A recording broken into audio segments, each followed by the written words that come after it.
Dans cette émission consacrée au luxe. Tongoro au Sénégal, Aseke-Oro en Côte d'Ivoire, Zachadou au Nigeria, l'Afrique commence à se faire un nom dans l'industrie mondiale du luxe. Savoir-faire, positionnement, produits exclusifs, comment ces marques comptent s'imposer? Regardez.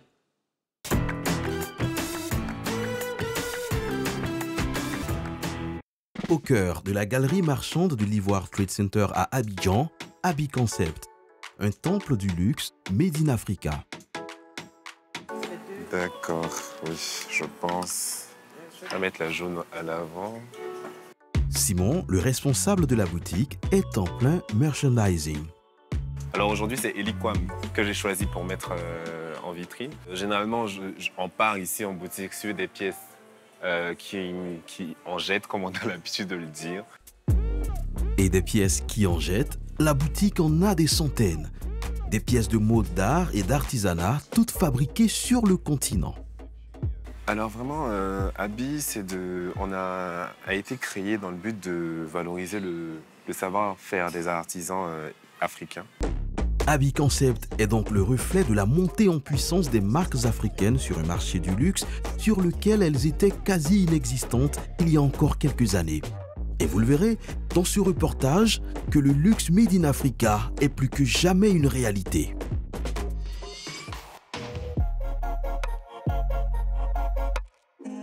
De retour à Abi Concept où Simon continue de nous en mettre plein la vue. Audio Mimoné. C'est celle-ci. Alors, vous remarquerez que c'est un travail tout est fait main là. Alors, je crois qu'elle a pris, cette pièce a pris 63 heures non-stop pour être faite. Pour cette pièce-là, il faudrait compter 1 500 000 pour l'avoir. La boutique vend les produits de plus de 20 créateurs venus d'une dizaine de pays du continent. On se base sur le matériau qui doit être d'une rareté. On se base sur les finitions des vêtements, ce qui compte beaucoup pour les clients. Dans toutes les grandes capitales africaines, il y a de plus en plus de magasins comme celui-ci. Des lieux où se rencontrent l'offre et la demande du luxe made in Africa. Il y a une forte demande. Bon, nous, par exemple, on travaille avec plein de designers. Alors, je sais qu'il y a des clients qui n'ont pas forcément accès à des vêtements ou qui veulent vraiment les avoir, ces vêtements. Alors, nous, on sert de pont. Vu qu'on travaille avec ces designers, on a leurs vêtements. Au lieu de se déplacer, aller vers eux, au Nigeria, en Égypte, en truc, nous, on les ramène ici et les clients peuvent les avoir. Alors, c'est tout bénéf pour chacun. Si des boutiques comme celle-ci peuvent exister et être rentables avec des prix de vente très élevés, c'est bien parce que les fabricants locaux ont un intérêt croissant pour cette industrie d'exception. Et d'ailleurs, aujourd'hui, il y a un modèle qu'ils reproduisent quasiment tous. Un designer qui crée et un artisan qui réalise.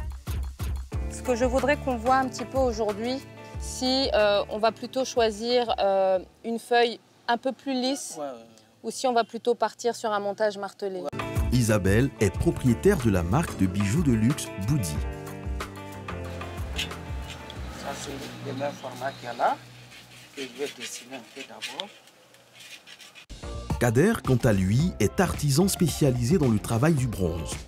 Depuis 3 ans, c'est lui qui donne forme aux idées d'Isabelle lorsqu'elle part sur ce matériau. Une nouvelle collection qu'on prépare avec Kader, qui est inspirée de la feuille de manguier. Donc l'idée, c'est d'avoir un rendu qui nous permettrait d'avoir une grande feuille qui descend comme celle-ci et une seconde, plus menue, qui viendra en asymétrie tout autour en fait, du cou. Donc on va essayer de reproduire ça. Pour reproduire ce qu'Isabelle a en tête, Kader mise sur ses 20 années de métier. Mais pour le marché du luxe auquel Isabelle destine ses créations, seule l'expérience ne suffit pas. La nervure, là, elle soit dans le même axe que le... Dans le même axe, vraiment. Avec Kader, à chaque fois qu'on travaille sur une pièce, moi j'ai toujours l'habitude. Et donc je dois toujours me demander, est-ce que c'est coupant? Est-ce que c'est agréable? Est-ce que c'est doux? Et ça nous guide. La collaboration d'Isabelle et Kader, C'est la rencontre entre un savoir-faire traditionnel et un marché très exigeant. Moi, j'ai d'abord été attirée parce que j'ai vu de certaines de ces pièces. Je crois qu'à l'époque, c'était des bracelets. Et lorsque j'ai vu ça, je me suis dit, il faut absolument que j'entre en contact avec cet artisan parce qu'il maîtrise extrêmement bien ce domaine de son savoir-faire. Et en fait, ça a démarré comme ça. Avant Isabelle, Kader vendait ses créations personnelles sur le marché artisanal classique. Pour se positionner dans cette nouvelle industrie, il se met à l'école de la délicatesse et des finitions parfaites. Pour que ça marche encore plus, à cette équation artisan-designer, il faut rajouter le nerf de la guerre, l'argent. Sophia Schaub a créé sa marque de vêtements de luxe prêt-à-porter il y a 10 ans. Où on en est avec cette veste? Ce matin, passage express à son atelier avant un des rendez-vous les plus importants de l'année. Je vais vérifier un peu. Ok, mais tu as fini cette veste, hein? Ouais. Elle est magnifique, j'adore. Vous avez bien réussi le patronage avec Marie. Bravo. Bravo, ok. Les manches, là, fais attention. L'élastique, les clients me disent que ça serre trop. Hein? Dépêche-toi, Momo. Momo. Très bien. Ouais, j'adore. J'adore. Sophia a rendez-vous chez Birimian Ventures, le fonds d'investissement qui finance son entreprise depuis 2 ans et qui devrait lui permettre de passer à la prochaine étape. Avant, on était dans un garage. Hein, et maintenant, grâce à Birimian, on a un superbe atelier. On peut recevoir des clientes. On a aussi une belle boutique, voilà, qui est en train d'être faite. On a également des projets. Par exemple, créer un site web, voilà, et puis aussi de l'équipement pour les tailleurs, pour l'atelier. Dans l'immédiat, elle veut lancer une production massive de sa nouvelle collection pour la distribuer à travers le monde. Et pour y arriver, elle a besoin de financement. C'est chez Birimian qu'elle va les chercher. Tu as les deux. Tu as vraiment le côté très, très occidental qui est en bas. Tu as aussi le côté occidental qui est peut-être en haut, mais tu as la matière qui dit d'où tu viens. Sophia doit justifier le montant de sa demande de financement. Il y a 3 choses pour lesquelles je suis là aujourd'hui. Donc, il y a le website, toi le méchant. Ensuite, tu as l'agrandissement de la boutique. Je vous explique pourquoi. Je me suis rendu compte que sans faire exprès, Philippe, j'ai 2 sortes de clientes. Tu as la cliente qui a le blé, elle va être seule dans un coin. Donc là, je lui mets le champagne, les petits fours duchesse, vraiment dans le petit coin. Voilà. J'ai déjà la maquette, je vais te montrer, toi le méchant. Donc ensuite, donc il y a le website aussi qui est demandé partout où je vais. Donc voilà. Et ensuite, j'avais parlé de ça à Laurine et puis à Philippe, on a besoin d'un équipement. Heureusement, les pièces de sa marque se vendent bien. A priori, c'est un des principaux indicateurs de croissance qui décide les rares financiers du secteur du luxe. Ces propres projets sont faisables. D'accord. On peut les financer, les prendre en même temps. D'accord. Et vu la performance du crédit, il n'y aura pas de savoir sans difficulté. Oh, je vous aime. Oh non. La joie de Sophia traduit surtout une réussite dans une industrie où les pourvoyeurs de fonds comme Birimian sont très rares. En fait, aujourd'hui, les banques classiques ont du mal à financer la création parce qu'elles ne le comprennent pas.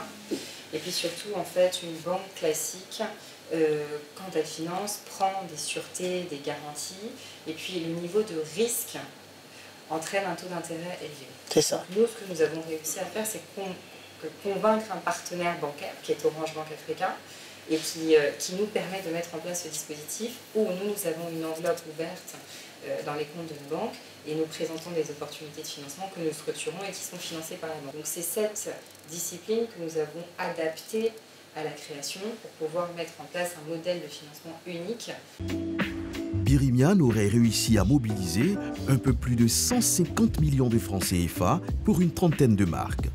Mais est-ce vraiment là une preuve de maturité du luxe made in Africa?